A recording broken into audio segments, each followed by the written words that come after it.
नमस्कार, मी Niranjan. Easy news मध्ये आपल्या सर्वांचं मनपूर्वक स्वागत. सर्वप्रथम एक मोठी गॅप गेलेली आहे, म्हणजे जवळजवळ 15 दिवस एकही व्हिडिओ मी केलेला नव्हता.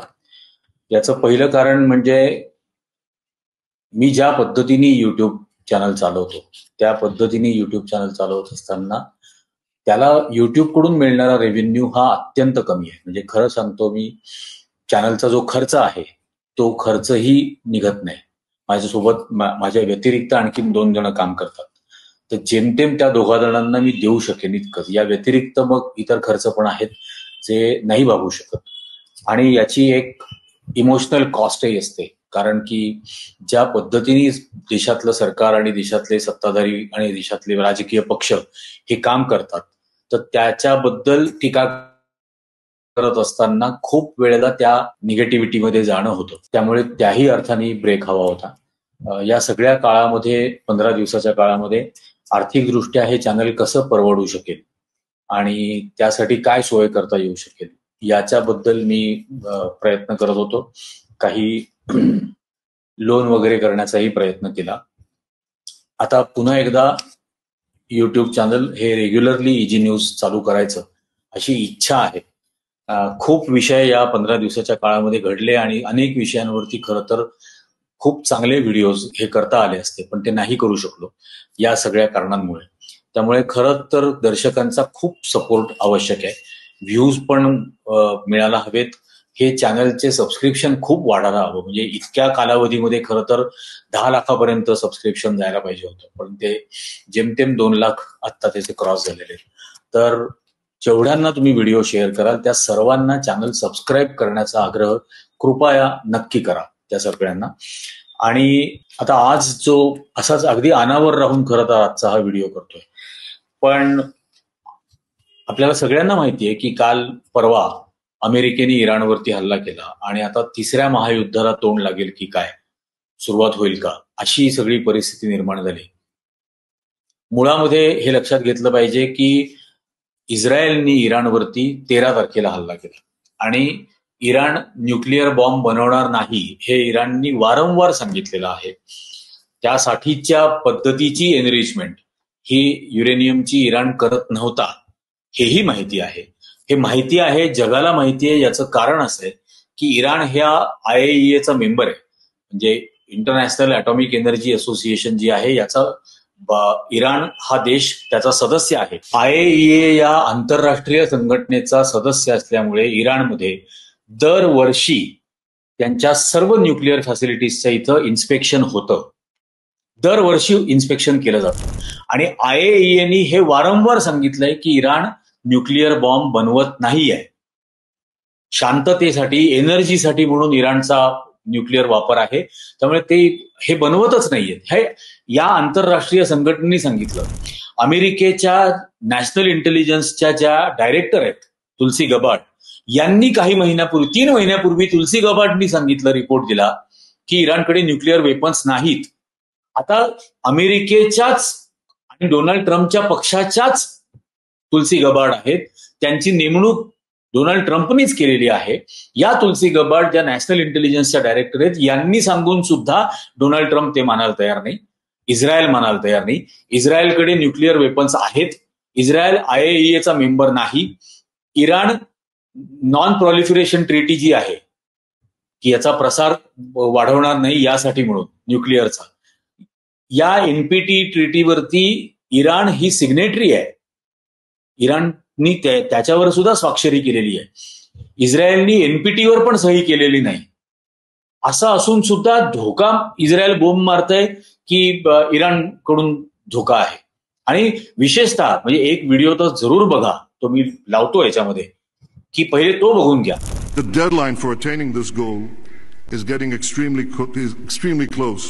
And Iran, by the way, is also outpacing Iraq in the development of ballistic missile systems that they hope will reach the eastern seaboard of the United States within 15 years. By next spring, at most, by next summer, at current enrichment rates, they will have finished the medium enrichment and move on to the final stage. From there, it's only a few months, possibly a few weeks, before they get enough enriched uranium for the first bomb. The foremost sponsor of global terrorism could be weeks away from having enough enriched uranium for an entire arsenal of nuclear weapons. That would place a militant Islamic terror regime weeks away from having the fissile material for an entire arsenal of nuclear bombs. If not stopped, Iran could produce a nuclear weapon in a very short time. It could be a year, it could be within a few months, less than a year. हा इस्रायलचे जे पंतप्रधान आहेत नेत्यान्याहू, हे नेत्यान्याहू गेल्या 30 वर्षापासून असं बोलतायत की लवकरच काही दिवसांच्या कालावधीमध्ये इराण आता अणुबॉम्ब बनवणार आहे आणि त्याच्यामुळे इस्रायलच्या अस्तित्वाला धोका आहे. 30 वर्षापासून बोलतोय. आत्ता सुद्धा त्यांनी तेच केलं की इराण अणुबॉम्ब बनवतोय आणि त्याच्यामुळे आता आम्हाला त्यांच्या याच्यावरती हल्ला करायचा आहे. बरं, अमेरिकेबरोबर इराणच्या आतापर्यंत 5 वेळा चर्चा झाल्या या संदर्भामध्ये. 6वी चर्चा 15 जूनला होणार होती आणि 13 जूनलाच इस्रायलने हल्ला केला. आता इस्रायलने हल्ला केल्यानंतर इराणला त्याचं प्रत्युत्तर देणं भाग पडलं. इराणची काय क्षमता आहे याची काहीही कल्पना नसताना सुद्धा इस्रायलनी हा हल्ला केला. त्यांना किंवा अतिशय दुर्बल असलेल्या पॅलेस्टाईन लोकांवरती जो हल्ला केला गझा स्ट्रीपमध्ये किंवा लेबननमध्ये जसे वारंवार हल्ले करत असतात त्या पद्धतीने आपण यांना सुद्धा संपवून टाकू शकतो. पण इराणने याचं प्रत्युत्तर दिलं, कारण इराण गेली 40 वर्ष या गोष्टीची अपेक्षा करत होता की एक ना एक दिवस इस्रायल हल्ला करेल आणि त्यावेळेला त्याचं उत्तर काय द्यायचं. यापूर्वी हे घडलेलं आहे. म्हणजे इराक बरोबर इराणचं ज्यावेळेला युद्ध झालं त्यावेळेला इराकच्या बाजूनी सगळे जगातले देश होते. युरोप होता, अमेरिका होती, इस्रायल होतं आणि इराणला संपवावं अशीच त्यांची इच्छा त्यावेळेला होती. पण इराण 10 वर्ष युद्ध लढला आणि हरला नाही. तेव्हापासून लिबियाचे जे प्रमुख होते गद्दाफी, या गद्दाफींना अमेरिकेने अटी घातल्या की तुमच्याकडची वेपन्स ऑफ मास डिस्ट्रक्शन ही तुम्ही नष्ट करून टाका किंवा ती परत करा, ती आम्हाला द्या. इराण म्हणजे लिबियानी गद्दाफींनी त्यावेळेला चूक केली की त्यांच्याकडची न्यूक्लिअर वेपन्स ही त्यांनी परत केली, त्यांच्याकडची केमिकल वेपन्स त्यांनी नष्ट करू दिली. हे सगळं करू दिलं आणि ते झाल्यानंतर लिबियावरती अमेरिकेने हल्ला केला आणि लिबिया संपवून टाकला देश. गद्दाफींचा सुद्धा हत्या केली. हेच घडलं सद्दाम हुसेनच्या बाबतीत त्यानंतर, आणि आता तेच पुन्हा यांना इराणच्या बाबतीत करायचंय. आणि याचं ज्यावेळेला प्रत्युत्तर दिलं त्याच्यानंतर पहिल्यांदा डोनाल्ड ट्रम्प यांनी 4 दिवसापूर्वी असं सांगितलं की आम्ही 15 दिवसाचा अवधी घेऊ. आणि ज्यावेळेला इराणचं प्रत्युत्तर आलं आणि त्याचा सामना त्याला सामोरं जाणं इस्रायल करूच शकलं नाही. इस्रायलची किती वाताहत झालेली आपण बघू शकता. हैफा हे जे त्यांचं सर्वात मोठं व्यापारी केंद्र बंदर आहे तिथं, आणि हे हैफा मधलं पोर्ट हे आपल्या विश्वगुरूंच्या नॉन बायोलॉजिकल प्राण्याच्या मित्रांनी गौतम अदानींनी भारतामध्ये 15,000 कोटी रुपयाचं कर्ज घेऊन इस्रायलमध्ये पोर्ट बांधलं, भारतातल्या बँकांकडून कर्ज घेऊन. ते हैफा मधलं पोर्ट इराणनी मिसाईल्स मारून पूर्णतः नष्ट करून टाकलं. आता भारतातल्या बँका 15,000 कोटी रुपयाला बुडणार, म्हणजे भारतातल्या बँका बुडणार म्हणजे भारतातल्या नागरिकांचे पैसे बुडणार याच्यातले. आणि हा इराणचा प्रति हल्ला ज्यावेळेला इस्रायलला सहन नाही झाला त्यावेळेला ते अमेरिकेच्या मागे लागले की तुम्ही या युद्धामध्ये या. डोनाल्ड ट्रम्पनी पहिल्यांदा सांगितलं मी 15 दिवस घेईन, आणि त्याच्यानंतर 2च दिवसात डोनाल्ड ट्रम्पनी अमेरिकन काँग्रेसची परवानगी न घेता युद्ध करायचं का नाही हा निर्णय अमेरिकेत राष्ट्रपती घेऊ शकत नाही, तो अमेरिकन काँग्रेस मंजूर करतं. त्या अमेरिकन काँग्रेसची मंजुरी न घेता हा डोनाल्ड ट्रम्पनी आगाऊपणा केला आणि इराणवरती हल्ला केला. बरं, काय हल्ला केला? त्यांचे B-2, B-52, B-2 बॉम्बर्स आहेत, त्या बॉम्बर्सला 6 बॉम्बर्स पाठवले गेले आणि 2,000 किलोचे 6 म्हणजे 12,000 किलो स्फोटकाचे बॉम्ब हे इराणच्या त्या ज्या न्यूक्लिअर एस्टॅब्लिशमेंट आहे तिथं त्याचा हल्ला केला. हा हल्ला केला त्याच्यानंतर डोनाल्ड ट्रम्प यांनी सकाळी एक पत्रकार परिषद घेतली, म्हणजे आपल्याकडे सकाळी, आणि त्या प्रेस आधी ट्विट केलं एक्स प्लॅटफॉर्मवरती, आणि त्याच्यात त्यांनी असं म्हटलं की अमेरिकेने इराणवरती सक्सेसफुल अटॅक केलेला आहे. फुल पेलोड ऑफ बॉम्ब्स हे फर्डोवरती, म्हणजे फर्डो त्या ठिकाणाचं नाव आहे इराणमधल्या, जिथं ती न्यूक्लिअर फॅसिलिटी इराणची आहे, त्या फर्डोवरती फुल पेलोडचा हल्ला केलेला आहे. कारण की अंडरग्राऊंड असल्यामुळे अमेरिकेकडे फक्त जगामध्ये असे बॉम्ब्स आहेत जे 100 मीटर आतपर्यंत हल्ला करू शकतात जमिनी खालती. त्यामुळे बंकर बॉम्ब्स त्यांना म्हणतात. या 2000 किलोचे 6 बॉम्ब या फर्डोवरती अमेरिकेने टाकले. आणि त्यांनी हे सगळं झाल्यानंतर डोनाल्ड ट्रम्पने त्यांचा नेहमीचा शहाणपणा केला की now is the time for piece. म्हणजे आधी ज्या इराणने अमेरिकेवरती एकही हल्ला केलेला नाही अशा इराणवरती अमेरिकेने हल्ला करायचा. 12,000 किलोची स्फोटकं एका ठिकाणी टाकायची आणि मग म्हणायचं आता शांततेची वेळ आलेली आहे. आणि झालं काय, याच्या सॅटेलाइट इमेजेस ज्या वेळेला मी बघायला लागलो, हे सॅटेलाइट इमेज ज्या वेळेला बघायला लागलो त्यावेळेला सॅटेलाइट इमेज मध्ये असं आदर्श दिसतं की ज्या फर्डोमध्ये इराणनी जमिनीच्या खालती जवळजवळ 150 मीटरवरती त्यांनी त्यांची संपूर्ण न्यूक्लिअर प्लांट तयार केलेला आहे. जमिनी खालती 150 मीटर. पण जमिनीच्या वर काय आहे त्या फर्डोला, तिथं 1 किलोमीटर उंचीचा, म्हणजे त्या न्यूक्लिअर फॅसिलिटीच्या डोक्यावर 1 किलोमीटर उंचीचा ग्रेनाइटचा पहाड आहे. आणि तो संपूर्ण ग्रेनाइटचा पहाड हा त्याच्यावरती असताना त्या ग्रेनाइटच्या पहाडावरती तिथं अंडरग्राऊंड टनेल्स करून ती पहिली सगळी न्यूक्लिअर फॅसिलिटी आहे.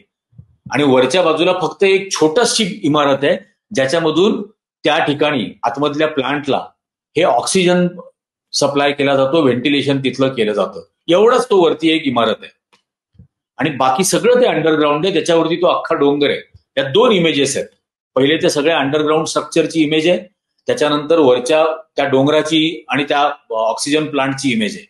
आणि तिसरी इमेज बघा, तिसऱ्या इमेजमध्ये अमेरिकेने हे 12,000 किलोचे बॉम्ब फेकल्यानंतर त्या ठिकाणी एखाद्या कणकेच्या गोळ्याला सुई टोचावी असं झालेलं आहे.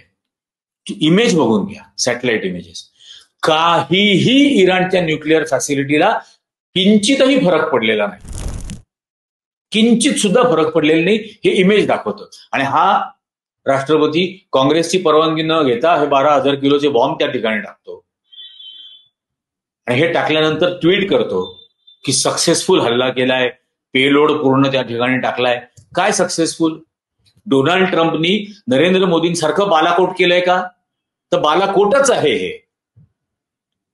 काहीही बालाकोटमध्ये अतिरेकी मेले नाहीत, फक्त जंगलामध्ये बॉम्ब पडले त्यावेळेला. तसंच इथं फर्डोला झालेलं आहे. आणि हे डोनाल्ड ट्रम्प निवडणुकांचा प्रचार करत असताना बघा तुम्ही पोस्टर काय लावत होते. डोनाल्ड ट्रम्प निवडणुकीचा प्रचार करताना पोस्टर असे लावत होते की कमला हॅरिसला मत देऊ नका कारण ती तुमच्या मुलांना युद्धाला पाठवेल, आणि स्वतः युद्धाच्या विरोधी असं सांगत होता. हे अशा पद्धतीने त्याचे पोस्टर्स होती. त्यानंतर हा हल्ला करण्याच्या आधी हे आपल्या नॉन बायोलॉजिकल प्राण्याच्या ऑपरेशन सिंदूर नंतर डोनाल्ड ट्रम्प यांनी काय केलं? पाकिस्तानचा लष्कर प्रमुख असलेल्या आसिफ मुनीरला व्हाईट हाऊसमध्ये बोलावलं जेवायला.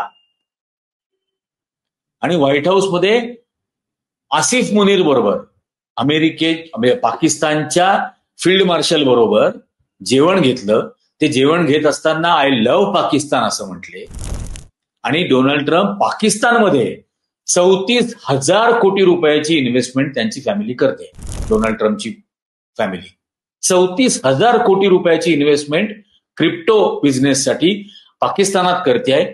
आणि शहबाज शरीफ यांचा मुलगा पाकिस्तानचे पंतप्रधान आणि माजी पंतप्रधान नवाज शरीफ यांचा मुलगा सलमान शरीफ आणि हुसेन नवाज यांच्या बरोबर पार्टनरशिपमध्ये 34,000 कोटी रुपयाची इन्व्हेस्टमेंट करतायत. तेही बघा. आणि हे आमचे विश्वगुरू नॉन बायोलॉजिकल प्राणी. हे सगळं घडत असताना इराणनी या न्यूक्लिअर फॅसिलिटीजवरती हल्ला झाल्यानंतर तात्काळ इस्रायलवरती 23 मिसाईल्सचा हल्ला केला. इस्रायलमधल्या सगळ्या प्रमुख शहरांवर, हैफा असेल, तेल अवीव असेल, या सगळ्या ठिकाणी. आणि ती 23 मिसाईल्स ही जग तोंडात बोट घालायला लागलं, कारण ती 13 मॅकच्या स्पीडनी त्यांनी हल्ला केला. 13 मॅक म्हणजे 13,000 किलोमीटर पर आवर. आणि अंतर किती आहे? 1100-1200 किलोमीटर. 1100-1200 किलोमीटरवरच्या ठिकाणांवरती इराणने हल्ला केला 13,000 किलोमीटर पर आवर या वेगवान मिसाईल्सनी. आणि त्याच्यानी पूर्ण वाताहत झाली या तेल अवीवची आणि याची, हैफा आणि इतर ज्या ज्या ठिकाणी हल्ला केला तिथली. इस्रायलमधली लोक हे आता सामान सुमान घेऊन, भांडी कुंडी घेऊन इस्रायल सोडून निघाले. आणि हे अमेरिकेसारख्या देशांच्या लक्षात येत नाही. हे आपल्या मूर्ख नॉन बायोलॉजिकल प्राण्याच्या सुद्धा लक्षात आलं नाही की इराण ही 5,000 वर्षांची पर्शियन संस्कृती आहे. आणि या 5,000 वर्षांच्या पर्शियन संस्कृतीवरती अनेक आक्रमणं झाली. या सगळ्या आक्रमणांना उत्तर देऊन इराण आजही शाबूत आहे. आणि या युद्धाची तयारी, जसं मी आधी म्हटलं, इराण गेली 40 वर्षांपासून करतोय. जगामध्ये म्हणजे सुन्नी आणि शिया हे जो 2 मुस्लिम पंथ आहेत, यातल्या सुन्नी पंथाची सर्वात मोठी मस्जिद ही मक्काला आहे. आणि नंबर 2 ची मस्जिद ही इराणमध्ये आहे. आणि ती इराणच्या प्रमुख असलेल्या आयातुल्ला खमेनाई यांनीच रिनोव्हेट करून 10, 12, 15 वर्षापूर्वी बनवली. आणि त्यांनी सांगायला सुरुवात केली की शिया सुन्नी असा मतभेद करायचा नाही, असा भेद करायचा नाही. ही आणि अत्यंत देखणी आहे. त्या मशिदीचे पण फोटो बघ कसे आहेत ते. अत्यंत सन्मानपूर्वक इराणमध्ये हे वागणूक दिली जाते, सुन्नी समाजाला सुद्धा. हिंदूंचं विष्णू मंदिर हे इराणमध्ये आहे, त्यालाही कित्येक शेकडो वर्ष झाली ते इराणमध्ये आहे. त्याचाही जीर्णोद्धार या आयातुल्ला खमेनी यांनीच केला. आणि या इराणवरती हा अशा प्रकारचा हल्ला केला. आणि आता इस्रायलतर्फे आज स्टेटमेंट अशी यायला लागली की याच्याबद्दल चर्चा करून मार्ग काढायला पाहिजे. काही जण असं म्हणायला लागले इस्रायलमधून की ज्या दिवशी सीज फायर इराण अनाऊन्स करेल त्या दिवशी आम्ही सीज फायरला मान्यता देऊ. आणि त्याच्यावरती इराणने असं सांगितलं की या युद्धाची सुरुवात तुम्ही केलेली आहे आणि शेवट आम्ही करणार. युद्ध कधी थांबवायचं हे आम्हाला कोणी सांगू शकत नाही, आम्ही ठरवू. आणि अमेरिकेला सुद्धा प्रत्युत्तर देऊ. इराणचे खूप जगप्रसिद्ध एक प्रोफेसर आहेत जे इराणच्या न्यूक्लिअर ऍडवायझरी कमिटीमध्ये पण होते. त्यांचेही इंटरव्ह्यू जगभर फिरतायत. त्यांनी सांगितलं आम्ही अमेरिकेला प्रत्युत्तर देऊ. आणि या उत्तर देत असताना अमेरिकेची जेवढी लष्करी तळ आहेत या सगळ्या वेस्ट एशियामध्ये, याला लोक मिडल ईस्ट म्हणतात. हे मिडल ईस्ट अमेरिकेसाठी आहे, भारतासाठी ते वेस्ट एशिया आहे. हा सगळ्यात पहिल्यांदा फरक लक्षात घेतला पाहिजे. अमेरिका आणि युरोपियन देशांसाठी हा सगळा भाग हा मिडल ईस्ट म्हणून म्हटला जातो. भारतासाठी तो वेस्ट एशियाचा भाग आहे. तर हा वेस्ट एशियामधला हा जो इराण सारखं राष्ट्र आहे, या राष्ट्राच्या बाजूने उभं राहायचं. भारत G20 समिटमध्ये म्हणत होता की आम्ही ग्लोबल साऊथचे लीडर आहे. इराण ग्लोबल साऊथचा पार्ट आहे. आणि आता या सगळ्या वेस्ट एशियामध्ये अमेरिकेची जेवढी लष्करी तळ आहे त्या सगळ्यांवरती इराण हल्ला करणार. आणि त्याचा सुरुवात म्हणून होर्मुझचा जो स्ट्रेट आहे, समुद्री मार्ग जो इराणच्या ताब्यात आहे, तो इराणनी बंद केला. आणि जगातला 20% क्रूड ऑइलचा व्यापार हा होर्मुझच्या स्ट्रेटमधून होतो. त्याच्या पलीकडे येमेनच्या बाजूनी जो आहे तोही नकाशा मुद्दाम दाखवतो.